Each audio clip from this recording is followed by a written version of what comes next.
Indonesia adalah negara kedua di Asia yang mempunyai jaringan kereta api tertua setelah India. Dimulai dari zaman penjajahan Belanda tahun 1840, yang ditandai dengan pencangkulan pertama di jalur kereta api Semarang Poorsten Landen atau Solo, Yogyakarta di Desa Kemijen, Semarang, tepat 17 Juni 1864. Berbagai transformasi telah digencarkan, hingga kini berhasil menjadi moda transportasi favorit masyarakat. Bagaimana proses perjalanan kereta api Indonesia dari masa ke masa?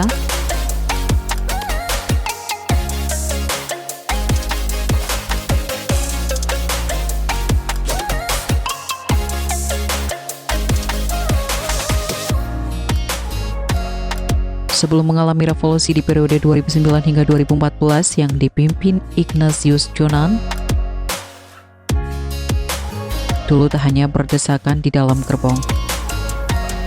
Penumpang kereta juga lazim naik di atas kereta yang membahayakan jiwa, baik risiko terjatuh hingga tersengat kabel listrik aliran atas.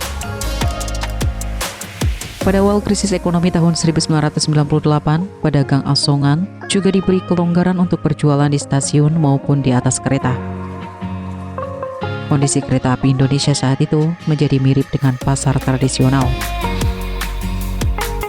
yang didukung belum adanya pembatasan penumpang. Berbagai kebijakan baru mengubah tatanan wajah perkereta-apian Indonesia semakin maju. Selain dilakukan penataan kereta api dari segi infrastruktur, akses dan pelayanan yang lebih aman dan nyaman, perubahan semakin terlihat dengan peningkatan transformasi digital. Salah satunya, penumpang tidak perlu antri berlama-lama lagi untuk membeli, membatalkan ataupun mengubah jadwal tiket kereta. Hal ini karena dapat dilakukan secara online. Hingga saat ini, jaringan kereta api Indonesia tersebar di Pulau Jawa dan Pulau Sumatera.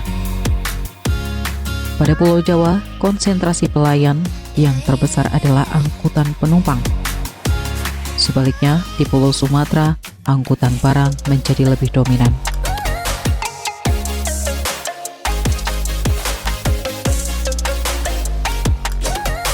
Kereta api Indonesia terbagi menjadi beberapa daerah operasional atau biasa disingkat dengan DAOP.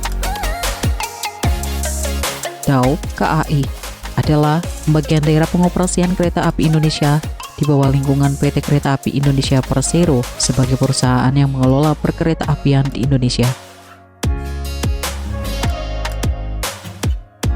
Untuk Pulau Jawa, PT KAI membagi menjadi 9 DAOP. Sedangkan untuk wilayah Pulau Sumatera terbagi menjadi 4 divisi regional. Jenis kereta api yang dioperasikan PT KAI diantaranya KA Eksekutif, KA Bisnis, KA Campuran Eksekutif Bisnis dan Ekonomi, KA Ekonomi, KA Lokal, dan KRL.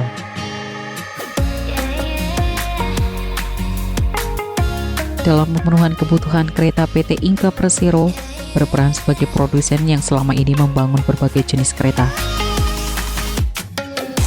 PT Inka memproduksi kereta penumpang, gerbong barang, KRL, KRDE, lokomotif, dan produk lainnya yang berkaitan dengan perkereta-apian. Selain itu juga memproduksi produk non-kereta api seperti bus gandeng. Karenanya PT Inka menjadi perusahaan manufaktur sarana perkereta-apian pertama dan terbesar di kawasan ASEAN.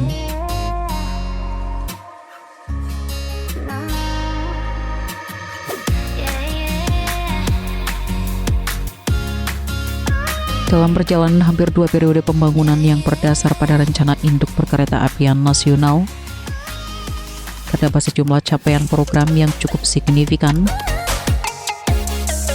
dan ditargetkan dapat memberikan dampak positif bagi masyarakat. Salah satunya dapat menjadi penggerak utama perekonomian nasional. Di antaranya, telah dibangun pembangunan jalur ganda pada lintas utama di utara Pulau Jawa, antara Jakarta sampai dengan Surabaya. pembangunan sejumlah kereta api perkotaan dengan teknologi terkini, yakni Light Rail Train atau LRT, dan Mass Rapid Transit atau MRT, serta pembangunan Trans Sumatera dan Trans Sulawesi yang terus berlangsung.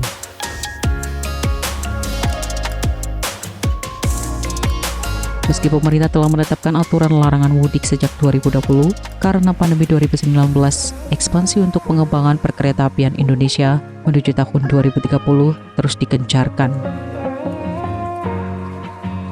Alih teknologi yang akan dituju adalah teknologi modern yang lebih efektif, efisien, dan ramah lingkungan.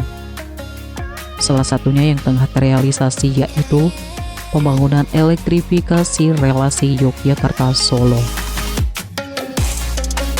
Selain itu, rencana jaringan kereta api juga akan terus dikembangkan, yang meliputi Pulau Jawa, Madura, Bali, Sumatera Batam, Kalimantan, Sulawesi, dan Papua. Khusus untuk Pulau Jawa, pengembangan akan lebih dititik beratkan pada pengoptimalan yang sudah ada. Di antaranya berupa pembangunan jalur ganda dan reaktivasi jalur kereta.